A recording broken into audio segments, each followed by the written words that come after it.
Our traditional beliefs about men and women, about sex, about marriage, which in the West are largely rooted in Christianity or Judeo-Christian values, is that the problem, right? Because that has been something of the main thrust of the argument for aspects of the modern feminist movement, certainly aspects of the sexual revolution. And the more you start to learn about the experts that are commonly referenced as the people that were the ones pushing and providing the data, the studies, the philosophical arguments for those revolutions, that is a large part of their argument.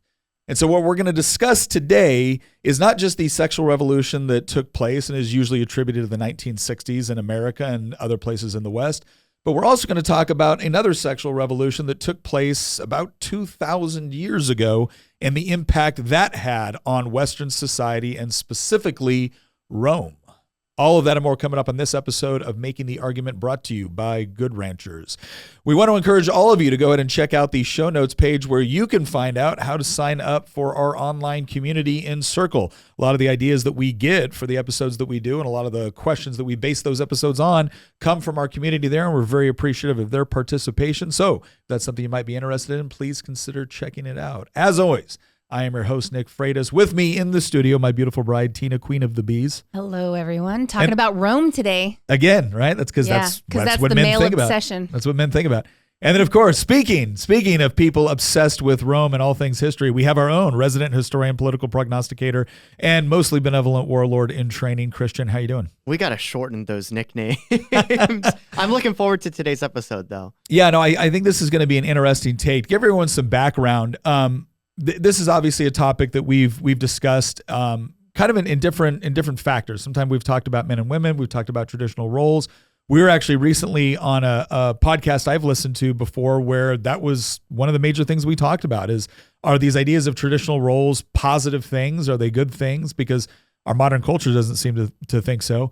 And a lot of it is rooted in the idea of sex and what's its appropriate role and what are the appropriate boundaries for it.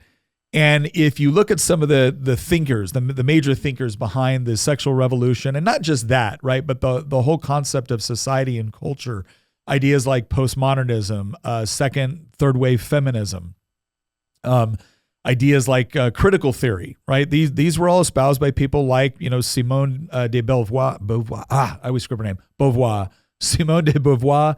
Michael Foucault was a major postmodernist thinker. Jean-Paul Sartre was a French existentialist. You have people like Alfred Kinsey, who did a lot of research on human sexuality. John Money did the same thing.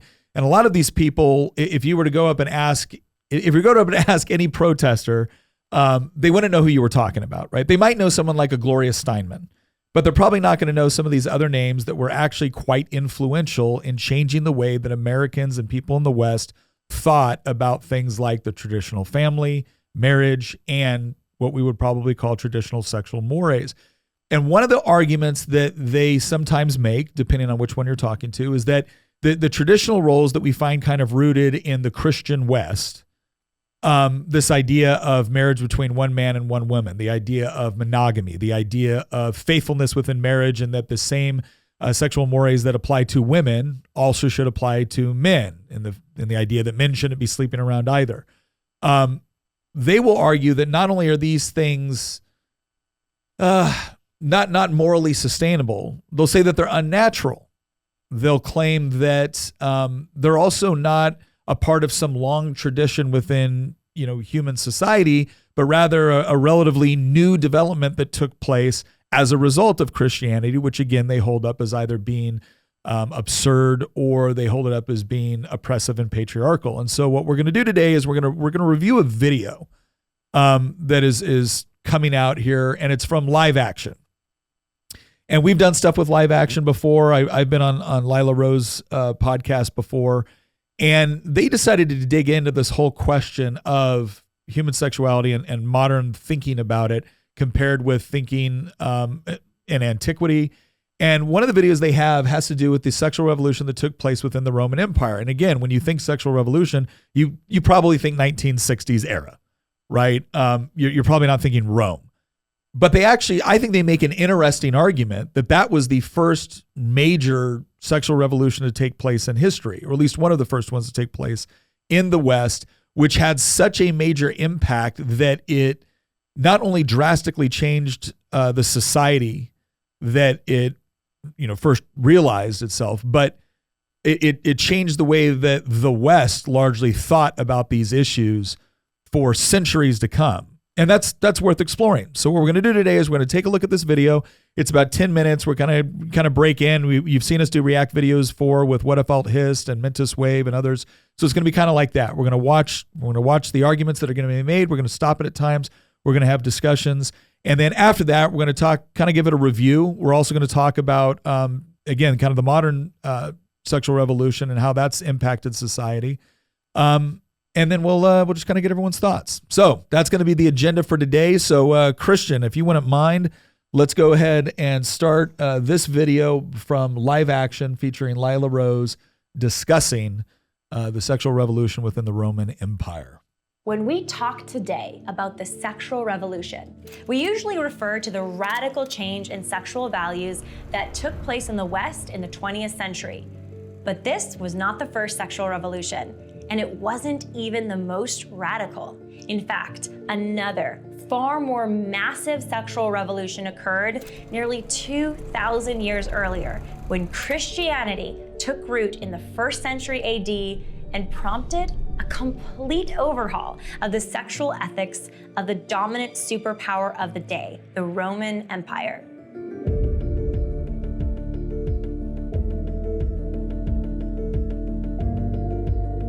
In the Roman Empire, what was sexually permissible and what was taboo were almost entirely based on your social status. If you were a higher status free man, you could have sex with almost anyone you wanted, as long as the other person was not also of high social status or was seen to be the property of someone of high social status. In the Roman world, Harvey Weinstein would have been completely unremarkable. The idea that a rich, high-status man should have sexual access to his social inferiors, in particular his slaves, was completely unquestioned in the era before Christianity. So I'm going to pause this. I think that's interesting because they talk about social status and then they kind of quickly go to slavery. I think it is important to understand that the sexual mores of the time, from what I understand, and again, if you're talking about all the way from the early Republic, and this wasn't exclusive to Rome. You would have seen this largely in Greek culture. You would have seen it in Persian culture. I think the one thing that probably would have been different within Roman culture at that time is that for the most part, and I think this was, correct me if I'm wrong, I think this was largely true of Greece, except with the exception of perhaps certain levels of royalty.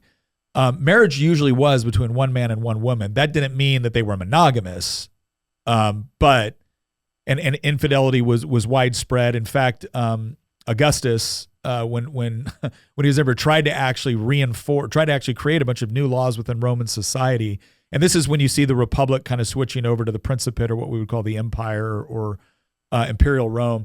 He actually saw what he thought was a really, really dangerous trend within Roman culture of mass infidelity, mass divorce, and tried to actually implement laws to try to curtail some of that, even though he was a horrible representative of it, because he was sleeping with everybody.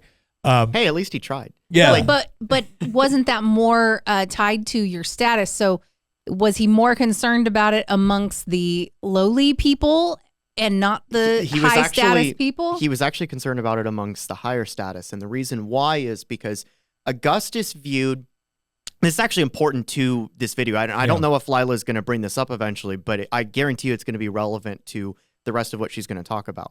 Augustus, when he takes power after the Battle of Actium and he becomes, first citizen, and eventually he becomes the first emperor, he ends up concluding, rightly or wrongly, I think actually probably more right than wrong, that one of the things that plunged the Republic into crisis, which he was never going to restore, so that might be the wrong part, right? But one of the things that plunged the Republic into crisis is social decay. And this gets into concepts like the Mos Maiorum, and there's a set of codes of ethics and honor and what it means to be a Roman. There's an identity there. And this is something that a lot of Roman philosophers talk about, especially during the Punic Wars. But after the Punic Wars and after the defeat of the Seleucids under Antiochus III, Rome has no rivals at that point, right? And after the Macedonian Wars when they conquered Greece, Rome has no rivals. Yeah. And internally, externally, Rome is undefeated on the battlefield, but internally, Rome is disintegrating from within. This is what leads to the collapse of the Republic itself. Wow, this sounds familiar. And so nobody can penetrate Rome from the outside, but inside, Rome is just constantly racked with internal crisis after crisis, civil wars, power struggles. Everything's disintegrating. And eventually, the guy who finds himself on top is Augustus. Well, first it's his uncle Caesar, right? And then it's Augustus.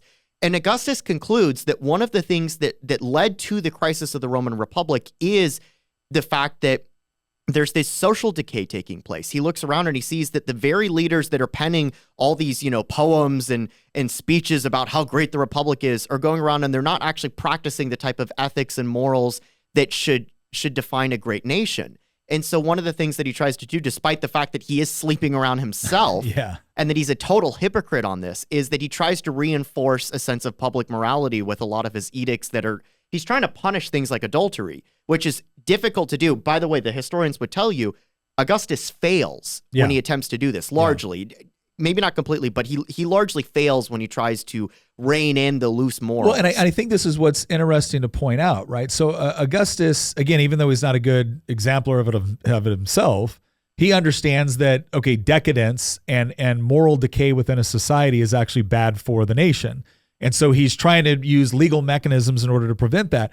The problem is that, again, one, he's a hypocrite. Two, it's totally arbitrary because it's not like what are they appealing to other than the fact that Augustus has now considered that it's really bad for all of you to do this. Now I'm going to go sleep with my mistress, right? Like that's not a good way to convince people to do something. There needs to be some sort of logically consistent moral underpinning for why a major departure within sexual norms and mores is taking place. And Augustus is not providing that, right? And again, if he really believes it, well, then he would reflect it in his own life, but he doesn't. And so nobody else believes it, right? And so it ends up being one of these laws that's kind of conveniently or arbitrarily enforced and ultimately becomes unenforceable. But I do think it's important to note at this time that, again, there was some recognition that, hey, we got a problem with the sort of mores that are taking place within our society. And again, this Augustus is also a perfect example that marriage at that point, it was very much, especially among the higher classes, very much rooted in this idea of political alliances. And so, marriage was first and foremost about joining and uniting families. This is why, like Pompey, who was older than Caesar, was married to Caesar's daughter. Why? Political alliance. If you look at Augustus's marriages, right, that wasn't his first wife. He was married to one woman, threw her off, married a different woman because it provided a better political alliance. And so this idea, the legal protections within marriage, especially as it affected women, they existed, but it was not very advantageous for them. Can I ask a question also? Because I'm not the historian, I don't know this. Was the act of just carrying on having a mistress, was that something that was on, did both sexes take part in that? Did women have, what would you call a mistress for a woman? The consequence, you would call it a lover, right? But the consequences could be very, very dire for a woman. I'll put it this way. It was considered socially acceptable, generally speaking, in Rome for men of high status or men in general to be able to sleep around. Okay. It was not. So it wasn't just high status versus low status. It was also male versus female, as far as, what was permissible and what was not. I mean, women also did quite a bit of cheating. Yeah. But was it was it frowned upon at all? Because it wasn't frowned upon for the men, right? Let me to put do it what this they way. wanted. A man, like it's like anything else. There was a certain level of discretion that might have been required. Okay. But a woman could be destroyed by infidelity. A man was not going to be destroyed by infidelity unless the person he was sleeping with had some sort of other political implication. But just the mere fact that he was cheating would not have been considered. There's one more thing that was not like super. I mean, it was common, but it wasn't. I don't want to paint a picture that it was happening on every street corner, but like orgies were also quite common during this time period. Yeah. And again, this leads into this fear from some people, Augustus being probably the most prominent during this time period, late Republic, early Empire, that just rampant degeneracy was destroying the social class that ruled Rome. You have to understand that Rome is not an egalitarian society in the slightest. Even though it was a republic that had just recently fallen and had just recently become an empire and had things like a senate and stuff like that, it had checks and balances, although those were starting to fall by the wayside. Rome was still not a society where it was just, one man, one vote, everybody's equal before the law. Rome had class structures, right? You had the patricians at the top and you had the plebeians beneath that. And the plebeians had fought to get a lot of rights and privileges that they had managed to achieve. But the patricians usually still were politically the most powerful because usually they had the most money. Now, sometimes you had plebeians that had a bunch of money, right? Yeah. But patricians usually had more status because of ancient lineages that, Caesar claimed that he was descended from Venus. Yeah. Right? And so one of the concerns is that the group of people that are usually running the Senate, running the army, running the bureaucracy in the government are the most degenerate ones in society. And you can't have a successful civilization where the people that are supposed to embody, the closest thing to perfection that you can get in human form are, again, sleeping around, having orgies, having, being, drunk in festivals and stuff like that all the time. Like they're not embodying that like aristocratic spirit and virtue that historically they were supposed to. Well, and the other thing to remember too is at this time, like slavery was so rampant in Rome that it had constantly started causing problems within the Republic, because as Rome started to expand, one of the ways soldiers was paid was in slaves. And so there was a massive influx in slaves within Roman society, and slaves within Roman law, they were property. So the idea that you could go to the market and get a slave specifically for the purposes of sex was, again, not necessarily considered a social taboo. But anyway, I think I'm getting more to that. So let's go ahead and keep watching. But I wanted to lay that framework for what we're talking about, and specifically around 33 AD, right, when we're talking about that area, because that's what came up on the map. For men, women, boys, and girls was in most cases socially acceptable for these elite men, as long as the high status man was considered the active partner and not the passive partner. Next time you want a boy, buy one at the market. There were many victims of the Romans' cultural sexual hierarchy. Slaves often fared the worst, especially children. For a Roman upper-class man, there was no concept of the sexual abuse of a slave. Slaves were merely property to be used and abused at will. A slave boy or girl was viewed much the same way that many might view pornography today, as a convenient outlet to quickly act on sexual lust. The Roman Empire built an enormous slave system, and slave ownership impacted nearly every element of Roman society, including using slaves' bodies as sexual playthings for their brutal masters. The mechanics of Roman sexuality were shaped by the presence of unfree bodies across the social spectrum, writes the historian Kyle Harper. The ubiquity of slaves meant pervasive sexual availability. Slaves were subjected to untrammeled sexual abuse.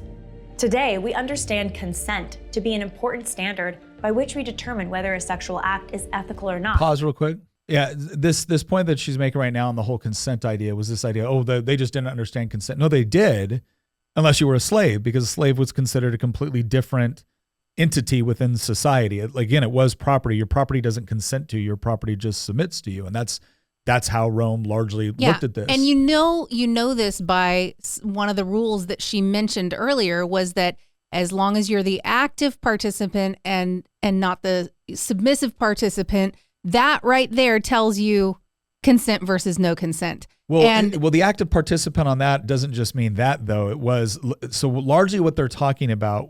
I know what they're talking about. Okay, but again, for the audience, like, hey, look, we're just going to discuss what it was, right? She also talked about, like, again, women, men, children, the whole deal, right? So the idea was, if you were a Roman male, right, you had to be the active participant, not the receiving participant. Sorry, I'm making this as PG as I can.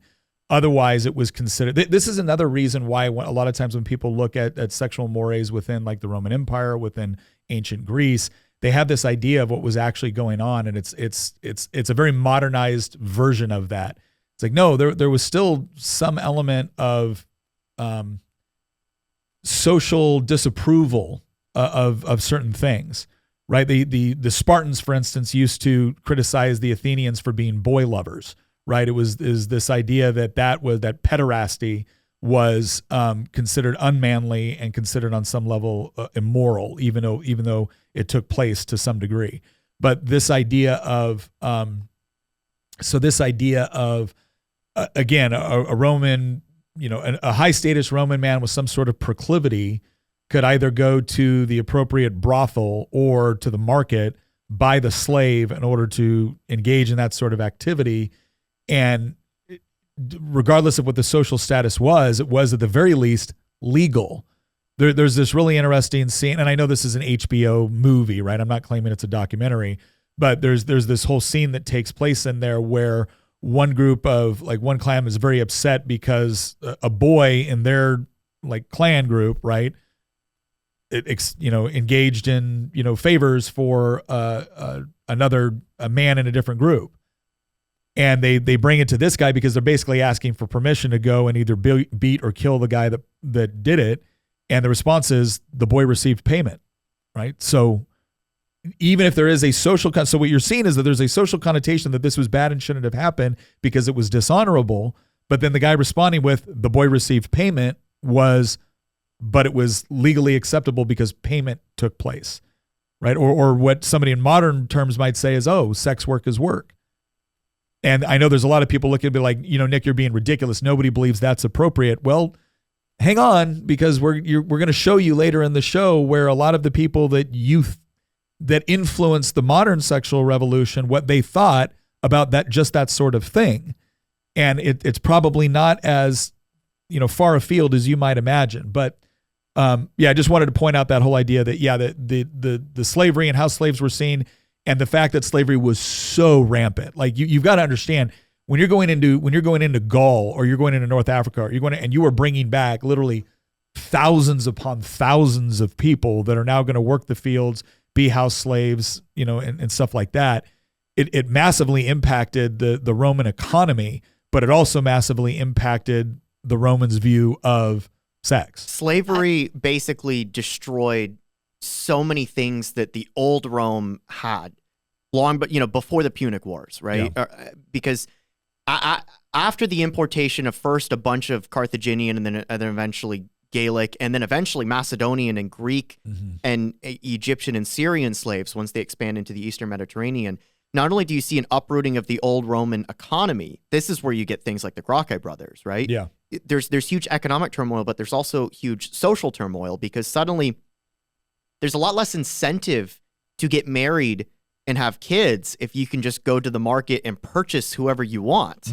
And there's also because Rome now has a slave economy that economically the Roman state is addicted to slave labor after the Punic Wars, in part because they also have a lot more territory that they need to govern as well. But they only get slaves whenever they win a war. Yeah. And so what happens is that the slave population shrinks over time until Rome fights a war and then usually wins, and then imports more slaves. And so one of the ways that you increase the slave population is, domestic breeding. Yeah. But that doesn't mean that it's always, again, it's not willingly or consent. Oh yeah, it's not. What you find with enslaved populations is that slaves have incredibly low birth rates for obvious reasons. But that doesn't mean masters don't sleep with their slaves in order to create more slaves, right? And this is centuries old and has taken place all over the world, and it was also prevalent within Rome. But all right, let's go ahead and who served as objects for the sexual acts of their freeborn owners. The concept of consent was totally unheard of. Pay what's owed, and the girl is all yours. Largely because of the widespread availability of slaves, pederasty, like pedophilia, or sex between men and young boys, was also common in Rome. Since sex was based on social status, slave boys served as objects for their master's brutal lust, cast aside when they grew their first beard to be replaced by a younger boy. And while freeborn elite men had broad sexual license, the sexuality of free women was highly controlled under Roman rule. Women were nearly always under a man's power, whether he be her father or husband. And in many circumstances, she couldn't object if her husband chose to kill their child because it was malformed or an unwanted girl. If a father caught his daughter in the act of adultery, he was allowed to kill his daughter and her lover.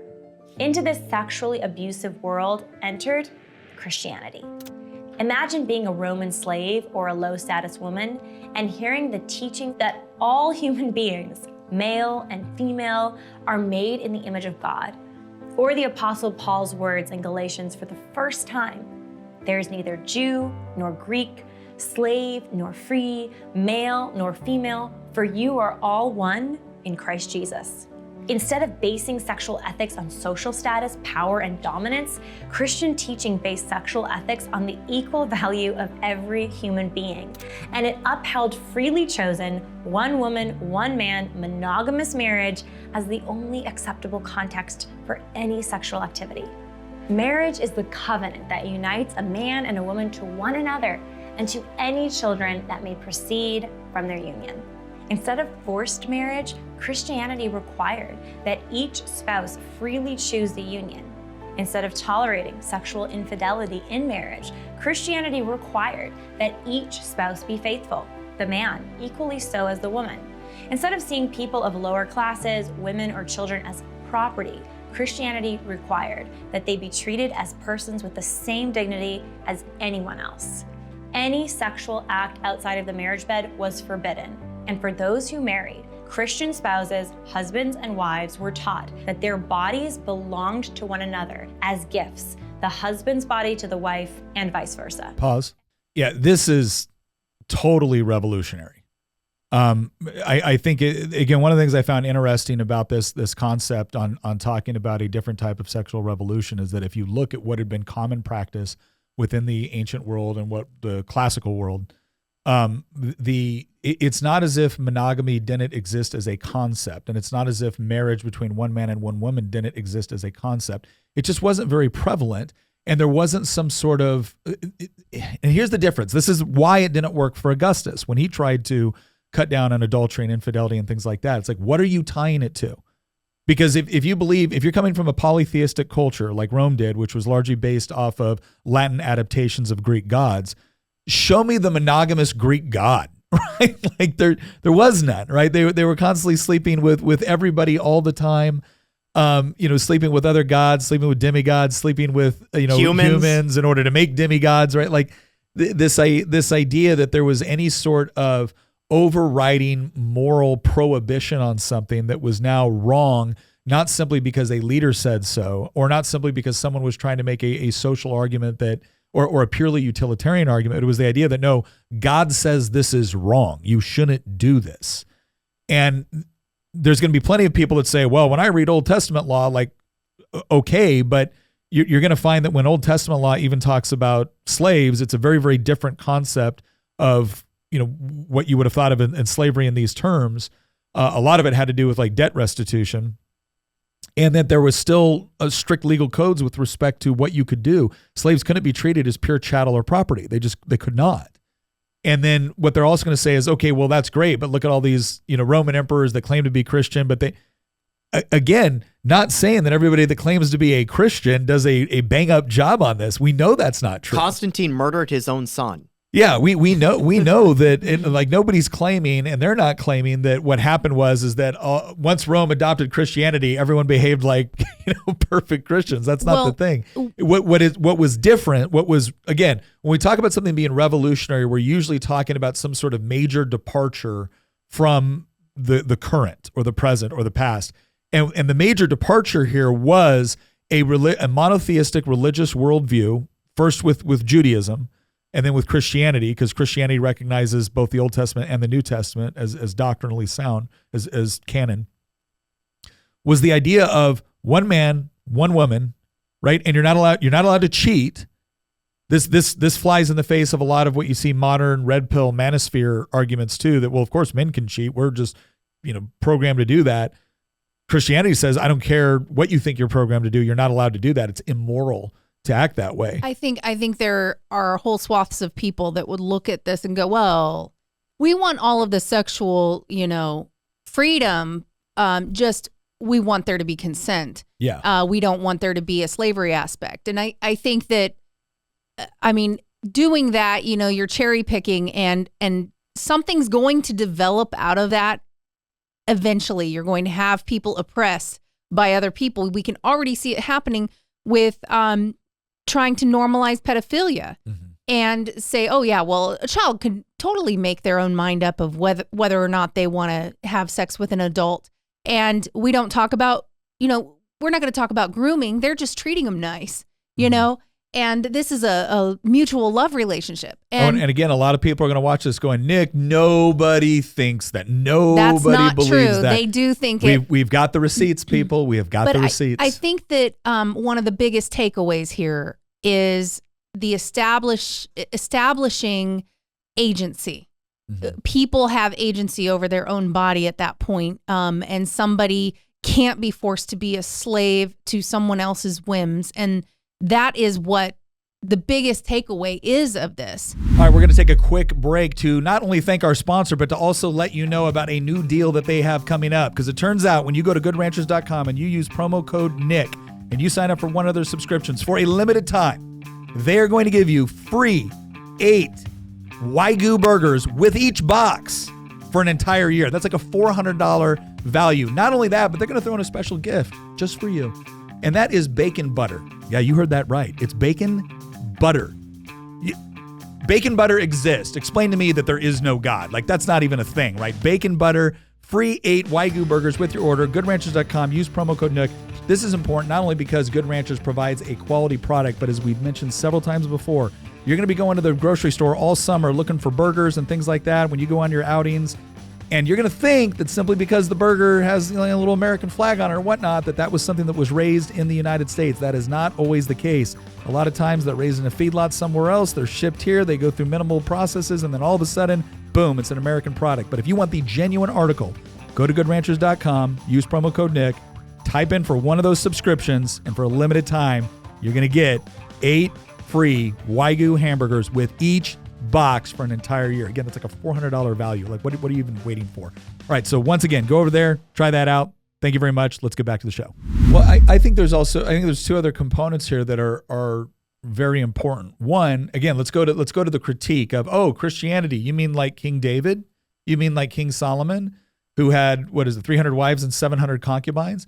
Again, the important thing to understand is she's not laying out what everybody that proposed to be a follower of God did, right? Whether it was, a follower of God from a strictly Old Testament perspective like David or Solomon versus, New Testament and Christ.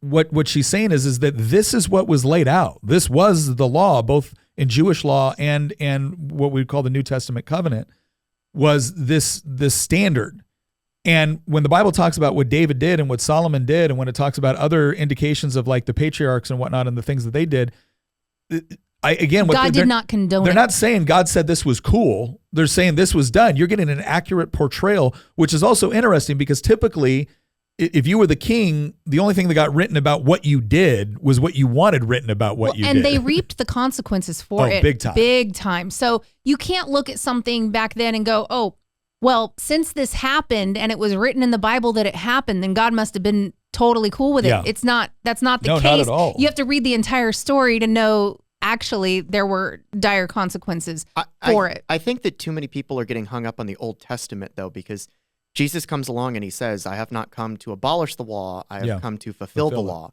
And there's a big difference between the way that society is organized post-New Testament than it is under the Old Testament, in part because there are many prophecies, there are many legal requirements that are fulfilled after Jesus. And I mean, there's a reason that like animal sacrifice is no longer done, for example. There's a couple things that I really want to hone in on, though. One is, you were hinting at it earlier. Why did Augustus fail? We already talked about why he tried to do this, because there were big social problems that even he recognized when he assessed, why did the Republic go into crisis and how do I stabilize Rome? The reason that he failed, though, was that he lacked legitimacy. Now, he had legitimacy in the sense that the Senate had proclaimed him as Augustus, right? Had basically established the empire under him. But consider the supporters of Augustus that had chosen his side over Mark Antony's side during the War of Actium, the last final civil war of the Roman Republic, the one with Cleopatra and everything like that. Antony and the supporters of Augustus that had won that civil war and gotten their guy in charge, and now they're in, in all the important positions in government and everything like that, they did not support Augustus to reform society. They supported Augustus to reestablish stability, especially political stability. They wanted theirs. Yeah. They wanted theirs, and they did not want any more civil wars, and they wanted to be able to reap the benefits of their labor on their slave plantations back at home. Yeah, because they did not want the new Roman man. Yeah. Right? Yeah, because people think that when people hear about the Roman Civil War, if they're lucky, what they hear about is Caesar crosses the Rubicon, the Senate kills Caesar, or Caesar crosses the Rubicon, Caesar defeats Pompey at Pharsalus, Senate kills Caesar, Antony and Cleopatra fight against, Augustine. They lose at Actium, and then now Augustine's the first kind of emperor of Rome, or what they called the Principate at that time. Octavian becomes Augustus. Sorry, Augustine. Sorry, Octavian becomes Augustus. And that's it. Like, they don't understand. Like, no, the Civil War was being brutally fought between Romans on the Italian Peninsula, in Macedonia, in Egypt, in Spain, in North Africa, in Sicily. Like, this had been going on for years. It was a whole generation of chaos from Caesar's Civil War and the first triumvirate and the political, machinations and stuff like that were taking place under, him, Crassus, and Pompey. The first triumvirate. And, there's a big difference between that and, Augustus actually becomes emperor. That's a whole generation of just chaos, of murders and actual civil wars and battles between Romans themselves. Yeah, so people wanted stability, but like you just pointed out, if they wanted stability, but it's like this major, okay, we're going to do this major social departure from what we as the elites have always been able to do. Yeah, no, that's not happening. There's a similarity between the desires of, the upper classes within Rome during this time period and what Tina was bringing up about modern day, the modern sexual revolution and modern day feminism and some of these other things. So, for example, the patricians that supported Augustus, or the wealthy landowners, even if they weren't patricians, that supported Augustus, basically his political supporters, they wanted stability, but they didn't want anything else to be changed. They just wanted an end to the civil wars, and they wanted themselves to be in the positions of power, but they still wanted to get away with everything else that they were doing. Yeah. Likewise, there's actually a similarity between those desires in the modern era, where in some ways what you have right now is there's a lot of people that they want the sexual mores of Rome without slavery. Yeah. Yeah. What they've done is they've elevated. So sex has been demoted into essentially just an act for your own pleasure, right? It's response to stimuli. And consent has been elevated as the only moral condition of it, right? So all other barriers have been removed. And now consent is held up as the supreme thing. Like, as long as it's consensual, it's fine. And Christianity says that, well, consent is a key component, but it's not the only component, right? It actually elevates sex to a much higher position within society and gives it an elevated place to where it's not just response to stimuli, it's actually sacred. It's something sacred. And I think we'll get into more on like what all that means, but yeah. Female, high status, or slave was called to live by the same sexual morality. This was a radical teaching that required a dramatic transformation in the treatment of children, lower class men, and women. To Christians, slaves, children, prostitutes, women, they all had the same moral standing as freeborn or noble men. Abortion and infanticide were also forbidden by Christians. The way that archaeologists today find an ancient brothel is that they look for hundreds of newborn baby bones buried in the ground. These are bones specifically of male infants, because the female infants would be raised to be prostitutes themselves. While it was customary among the Romans to abandon unwanted infants to die on trash heaps, Christians would baptize and adopt these babies. Everyone, regardless of their status, had the same individual responsibility and dignity. Is it any surprise that so many of the first converts to Christianity were slaves and women? Many societies in the past have required women to abstain from sex until marriage, but Christianity demanded this of men as well. Many societies demanded women to only have sex with their spouse. Christianity required this of men as well. Gradually, laws and norms began to change as Christianity spread like wildfire throughout the Roman Empire. The first Christian emperor, Constantine, ended the Roman system of unilateral divorce in AD 331 and permitted divorce under Pause right there. So that's actually really important, the whole idea of unilateral divorce. Because again, when we talked about before, when marriage was seen as primarily a political alliance, and yes, children are going to be born of it and the whole deal, but a husband could just tell the wife, hey, you're divorced now. Why? Well, I got a better option for a political alliance. And depending, now that didn't mean she was devoid of all rights or property or things like that, but you can imagine how incredibly destabilizing that could be. And in fact, Octavian experienced this, where again, he was married, he's a patrician, he's married to another patrician woman, gets a better deal for a better alliance with more money and better social ties, and then divorces her. And that was acceptable. That was legally acceptable. And it poses some, this is another one of those arguments where people if you treat marriage as nothing more than a legal contract, and in this case, and in the United States and the West, and especially in Rome at that time, it's not even a legal contract in the way that we would normally expect one.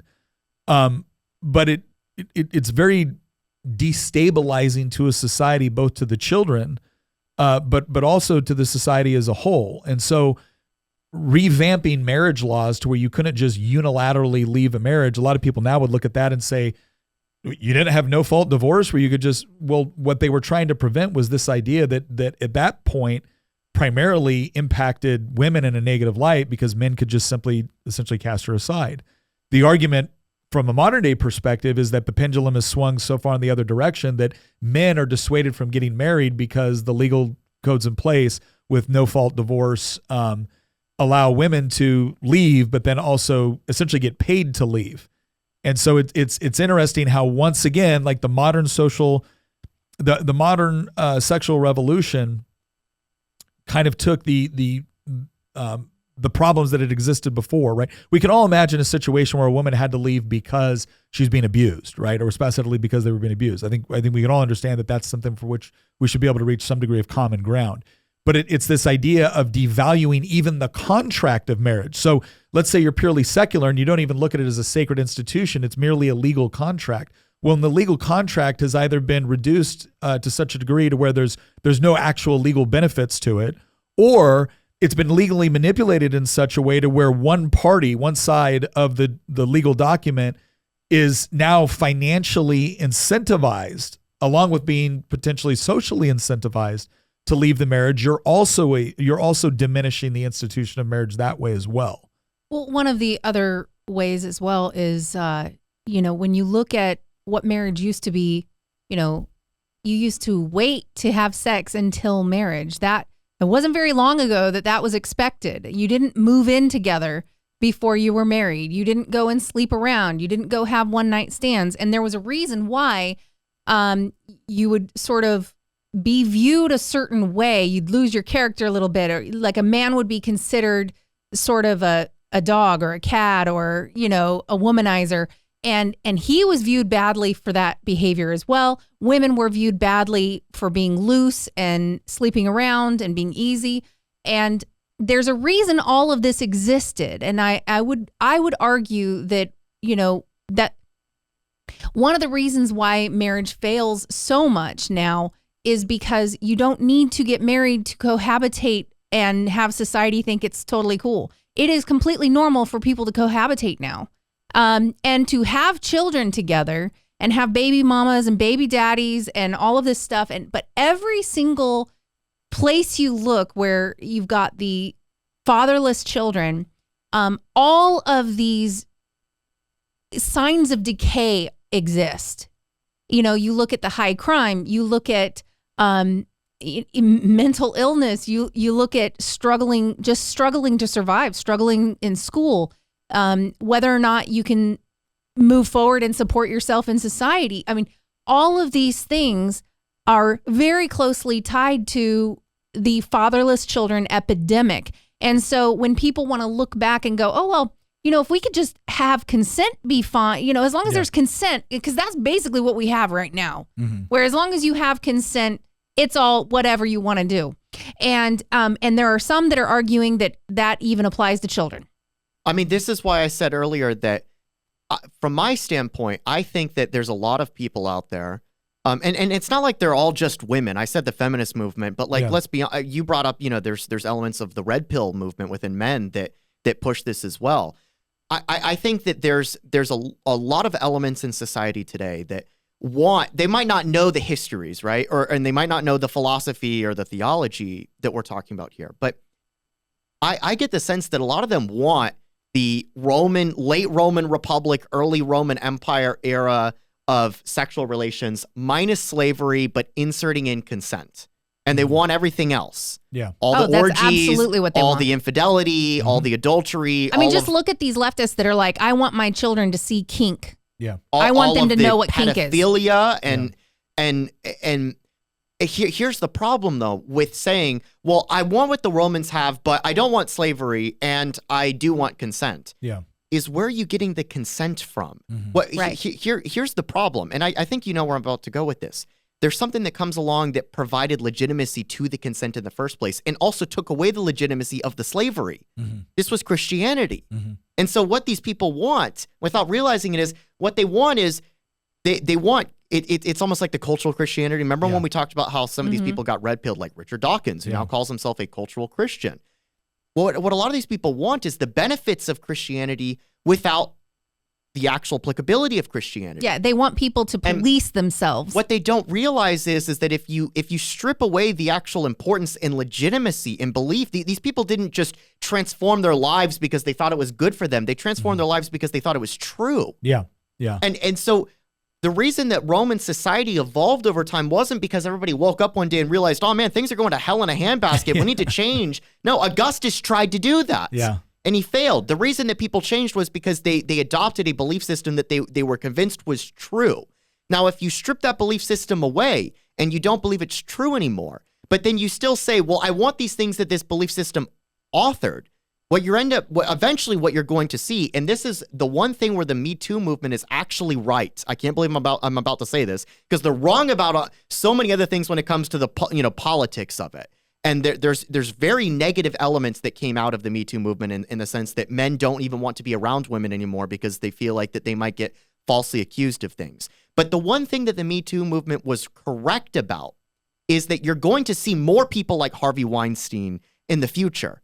And the reason why is because the belief system that disincentivized people like him is starting to disappear. And when that belief system disappears, you're not going to get what so many of these people want, which is, I want the Roman system without the slavery and with consent. No, what you're going to get is the Roman system. Yeah. Right, because what someone like Harvey Weinstein would say is, you need to lay down on my couch and I can get you that contract. Yeah. If you really want this contract, I mean, it's up to you. It's up to you. Well, if you want a career in Hollywood, it's totally up to you, but I'm going to make or break it. So do this one thing. Well, the people screaming the loudest about using sex as something, as a transaction, are also the ones screaming the loudest about sex work as work. Right. And so you've made it a transaction, and then you're upset when powerful men use it as nothing more than a transaction. When the currency in order to get this contract, the currency is sex. Are you going to pay the currency or not? And then they consent to paying the currency, right? Well, that's not real consent, right? No, there's definitely a coercive element in there, but but again, this is the part where you look at people like, okay, but you're the one that said sex is nothing but X, Y, and Z. Right. And then you said consent. Okay, he had consent. He basically, and I'm not saying this about Weinstein. I'm talking about like just a powerful man in general saying like, okay, you want X, I can give you X in exchange for this. Right? Epstein's a good example of this. He's actually a more infamous example. Well, and you're looking at this going, I understand why I despise this. I understand why I think this is evil and immoral and coercive and degrading. Yeah. I don't understand why the same people that 1 minute want to treat it as if it's nothing more than shaking hands, right, and nothing more than response to stimuli and transactional, the next minute want to act like, well, the transaction that took place made me feel bad, so I don't like it anymore. Wait, Okay, yeah, this like is they're the part. completely okay with women having pimps who manage their prostitution or their porn contracts or whatever it is. You know, they're totally fine with these pimps having that control over these women because sex work is work. They right? would argue they're not. They would argue that that's the problem, that the pimp they would argue that the pimp is a manifestation of there being legal prohibitions on, whatever, prostitution. But there isn't any legal prohibitions in some states, and it's still a problem. Well, there's not legal prohibitions in certain areas, like within Nevada and things like that. But the pimp issue is still a problem. Well, sure, but they would also argue that it's a problem outside of the area where that doesn't exist. I'm not saying I agree with that, but the problem is that, and this is, there's two things here. One, the problem is that when you degrade sex to nothing more than what they've degraded it to, it seems disingenuous to then come back later and say, act like it was sacred. Yeah, it's like, well, which is it? Again, this is not me defending Harvey Weinstein or Cosby or Epstein or any of these guys. I despise what they did, and I think it's wrong, and I think they should be punished for it. Well, I don't understand the intellectual inconsistency of people that are saying, well, I was told. Again, if Harvey Weinstein holds you down and physically, assaults you, I that is a very, very clear thing. When Harvey Weinstein says, if you want this part and you do this, you can get it, I still look at that as being wrong and coercive. I'm having a hard time understanding how the same people that think this is just a transactional thing are like, what moral ground, what moral framework are they standing on? Right. They don't have a worldview that supports both sides of what they're doing. Yeah, I understand why they're mad. I don't understand how they intellectually justify it based off of the other things they claim to believe. This is why I said that the Me Too movement and the feminist movement are demanding consent, but then they don't demand things like monogamous relationships. They don't demand things like punishing infidelity. They don't demand things like being faithful to a union of one man and one woman. What they want is the Roman system without slavery, but with consent. But what they're going to get is the Roman system. Yeah. This is why, this is why they keep changing the definition of what consent means. This is also why, Epstein is the most infamous of these people, but he will not be the last of these type of people. There will be more Epsteins in the future. And the reason why is because the social strata, the social belief system that disincentivized the existence of people like Epstein, didn't fully eliminate it because humans are fallible creatures, right? Yeah. But the system that disincentivized people like Epstein existing, because people like Epstein were rampant in the late Roman Republic, early Roman Empire. There was nothing controversial about an Epstein-type figure, extremely wealthy, well-connected, politically powerful, certainly financially powerful, having estates of his own where he could fly in. Obviously, they weren't flying them in, right? But ship them in, he could ship in whoever he wanted and do whatever he wanted with whoever he wanted. Yeah. With other people who were also influenced, because let's also forget, it wasn't just Epstein doing a one-man band type situation on his island. He had extremely powerful and wealthy people, many of whom don't want their names to get out there, that were doing the exact same thing with him, with those exact same children. Yeah. That was typical in the Roman Empire before Christianity. So really, essentially, that's what these people are asking for, because these people are going, oh, well, monogamy is unnatural. And if you just go back and you can see, oh, it was natural to do all of this X, Y, and Z. Let me tell you what else is natural, okay? If you've done any kind of farm chores, okay, and you've watched chickens or ducks or holy crap, other animals, what's natural is rape. Yeah. Rape is totally natural in the animal kingdom. So if you're going to sit there and go, well, the animal kingdom does it, and we're nothing more than animals, do you really want that? Do not. I have watched my rooster rape chickens. It's mortifying. It makes me not want a rooster sometimes, except for the fact that he protects them. And same things with ducks. It's disgusting. And if you're saying, let's just have whatever's natural in the animal kingdom, I mean, look around at the rest of the animal kingdom. Well, it's the selective. There's no consent. It's the selective. It's the selective application of principles, or the selection of certain principles that you find convenient to whatever your purpose is in that moment. Sorry, go ahead. The question is that enough to actually sustain the outcomes you want? And that's the part that I think there's a huge disconnect here. And what live action is trying to, formulate and explain is that it's not just good enough to say, okay, well, I like this, but I don't like this, but I want this. And okay, now I want the same result. Okay. So the result was Christianity said sex was sacred. It should be between a man and a woman who are committed to each other in marriage. Why? Well, because it's sacred. It's a representation of other things too within a spiritual nature. Plus, it also produces children, and children are far more likely to be protected and brought up in a safe and healthy environment when you have a mother and a father that can facilitate their education and upbringing, right? So all of these things don't just make sense on a sacred level, they make sense on a practical level. If a man and a woman are loyal to each other, it also prevents the sort of things that you see within more polygamous societies, which are really more polygynous societies with one man and multiple wives. Now you have fewer women available for an ever-growing population of men who are now fighting each other over, the reduced supply of women, right? There's all sorts of practical reasons. Like, one of the things, Andrew Tate will talk about, the top G always had a harem. Have you ever seen what happened to the kids of the top G, man? Because when he died, or if he wasn't murdered by members of his harem, or if he wasn't murdered by one of his own sons, the first thing that the next top G did was kill all of his other children so that there was no competition for the throne.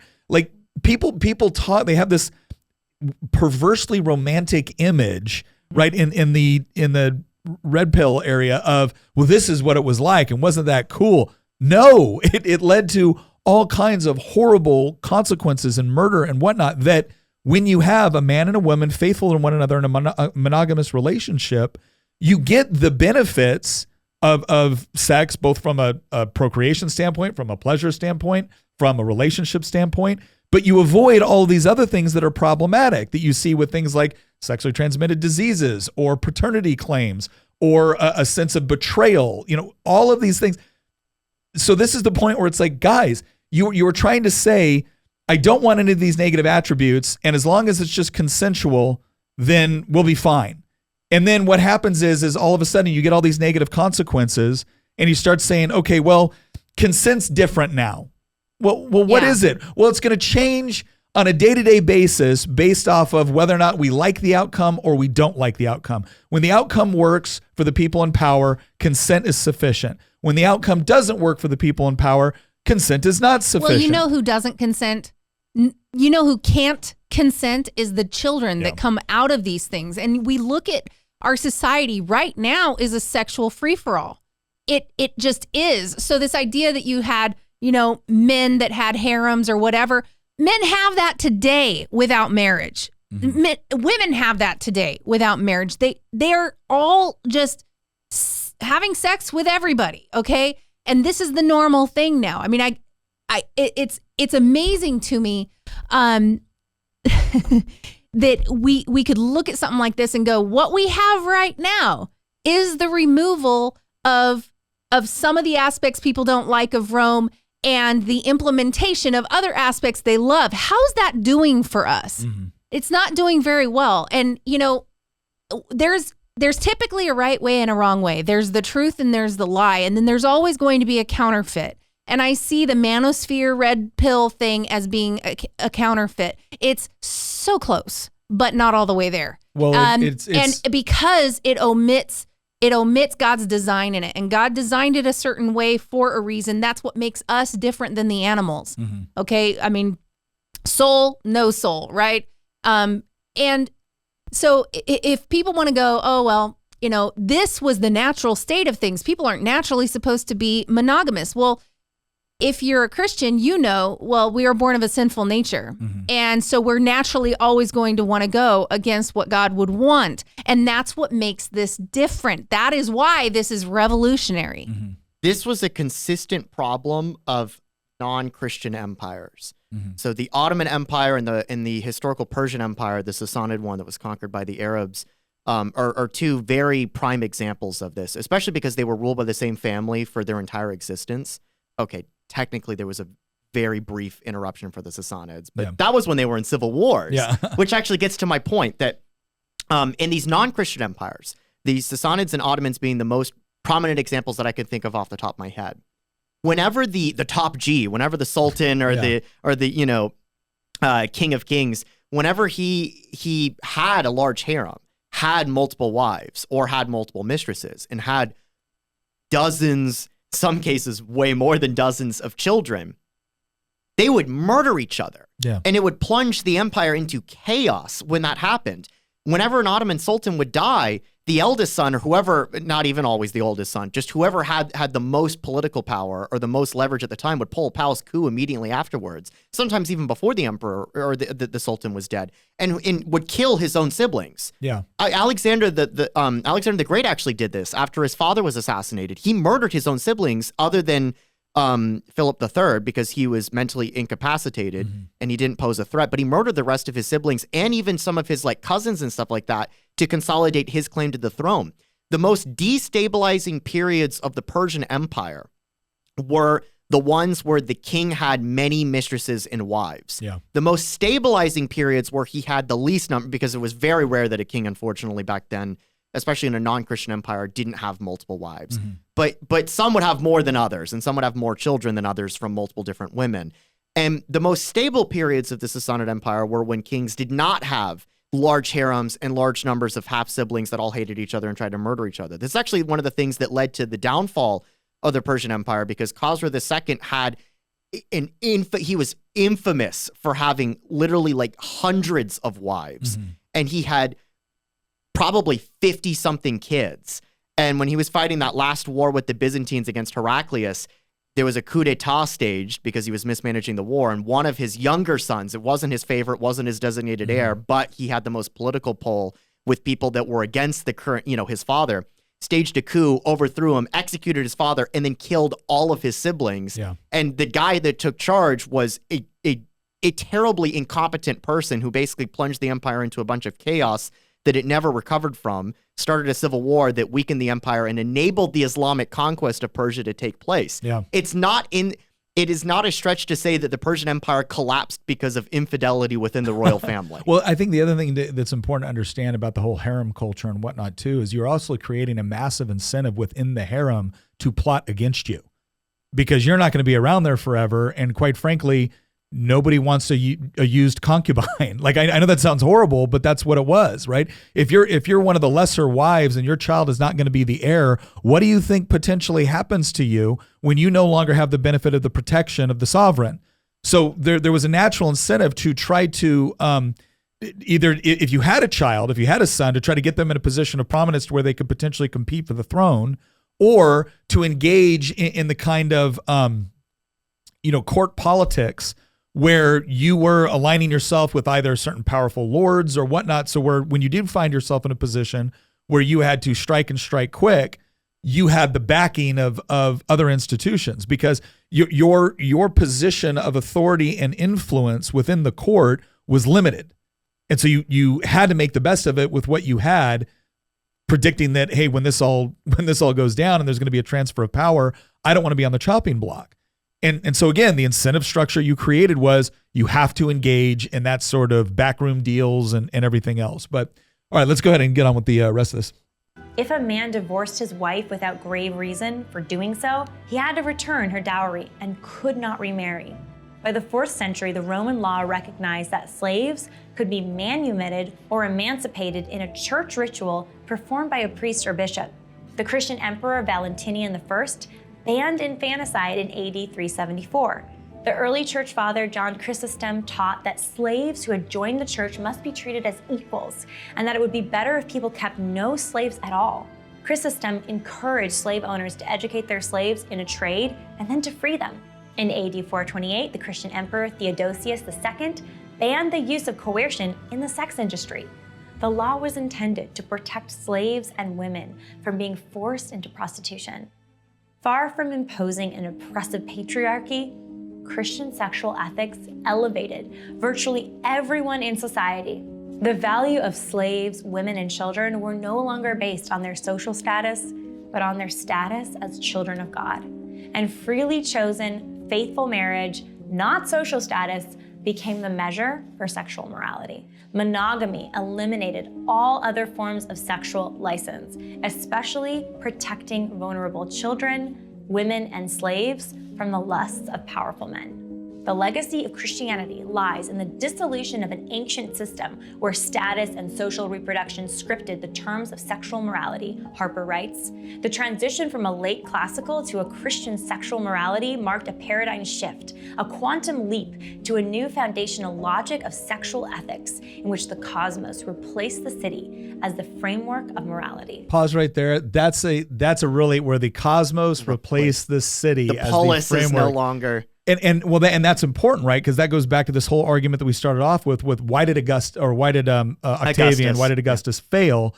It's because this was all arbitrary, right? Yeah. He might have been trying to make a purely utilitarian argument for, doing X leads to these negative consequences, and so we need to stop. Well, we also understand that people don't stop the things they enjoy doing simply because they've been told it's bad for them, especially if they're not fully convinced of it.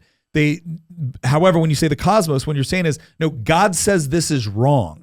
That's incredibly powerful if you believe it to be true. That line about the cosmos replacing the city, because the city in the Greek tradition is the polis. Yeah.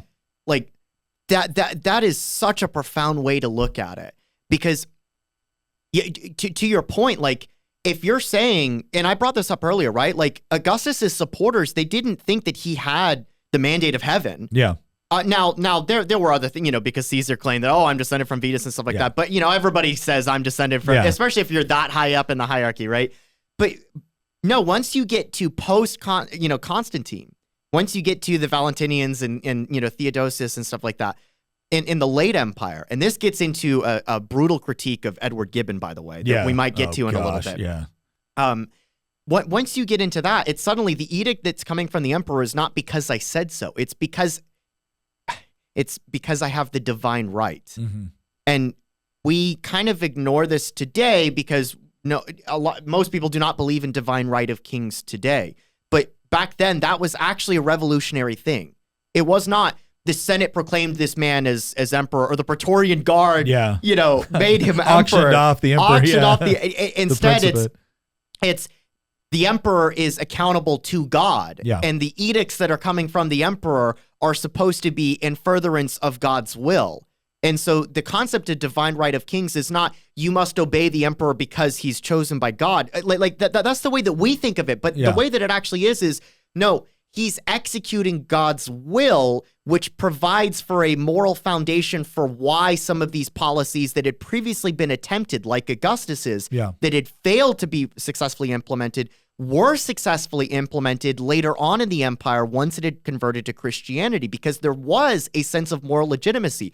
When one of the Valentinians are issuing an edict saying things like, you shouldn't be raping your slaves, or we shouldn't be using coercion in sex work, it's not, well, who cares what he thinks to say, which Praetorian, legion, put him in charge the other. Instead, it's, he's doing this on behalf of the Christian faith. There's a level of legitimacy. Again, it gets into the cosmos replaces the city as the moral foundation for these things. I think there was another really important component to this, and that was the actual canonization of Scripture, right, and the writing down of it. So the idea was that, now obviously you didn't have widespread literacy, and the Gutenberg Bible hadn't been, you didn't have mass production of printed materials, but you did have an educated class, and you did have the ability to actually share scriptures. There's a lot of people who go back and think that at the Council of Nicaea, Constantine just invented what the Bible was going to be. No, that's not what happened. And in fact, it wasn't even at the Council of Nicaea. That was dealt to deal with a particular heresy. But if you look at the various councils that took place, what was going on is that it was well understood within early church teaching which books were considered authoritative and which books were considered heresy, except for by certain sects. And so the idea was to come together and say, okay, yes, these are the ones that we know of, and these ones over here don't apply. And here's the obvious reasons why they don't apply. It wasn't arbitrary. But the important part about that is when we talk about a written constitution, the same thing applies when you have written scripture. So it was the idea that you could claim divine right, but if you issued an edict that violated the clear understanding of scripture, you could be challenged, right? Your divine right did not mean you were the mouthpiece of God no matter what. There was still a standard by which you could be held. Now, people will point out the obvious times for which they were not held to that standard, or there was a manipulation. That's fine. I don't judge a text based off of its manipulations or misinterpretations, right? If you play Beethoven bad, I don't blame Beethoven, right? Not his fault, right? You screwed it up, not him.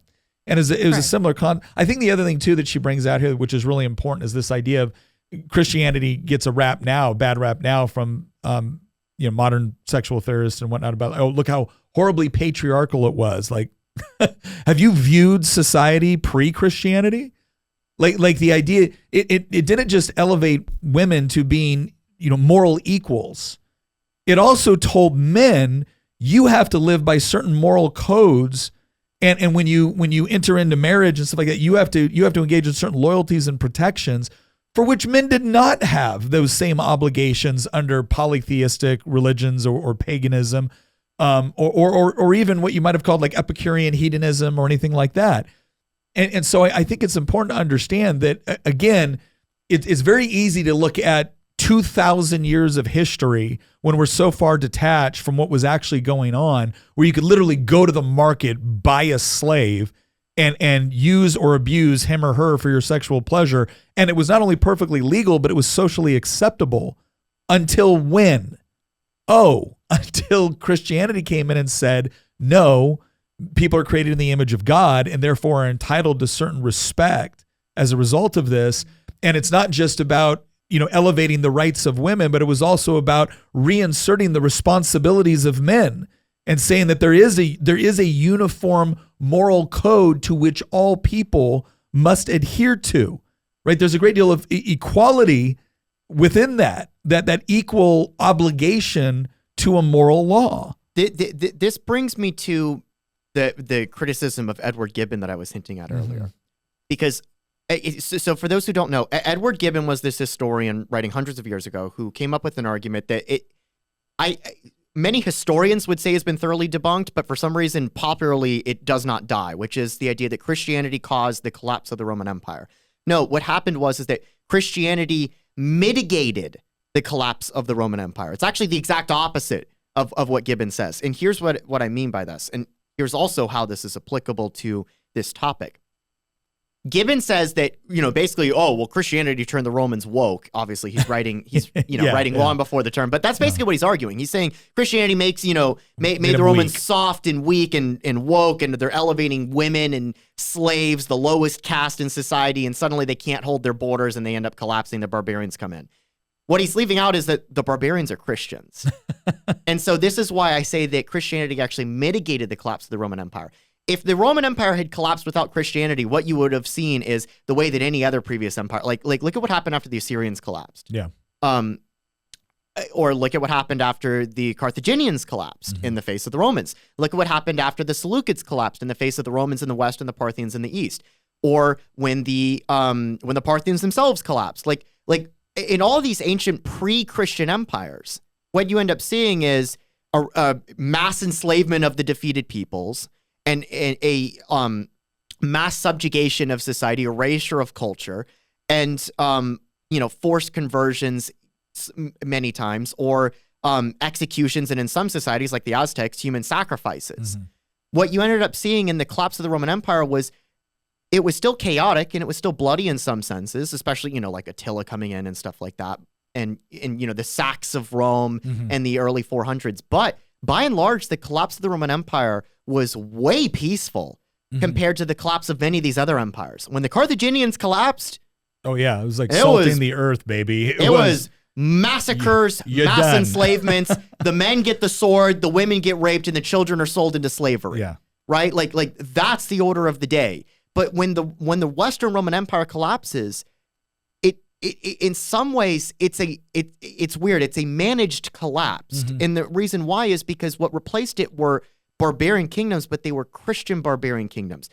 People leave this out. The Vandals had converted to Christianity. The Visigoths are Christians. The Franks become Christians. The Burgundians are Christians. The Ostrogoths that took over Italy are Christians. And so the Western Roman Empire ceases to exist, which is a tragedy.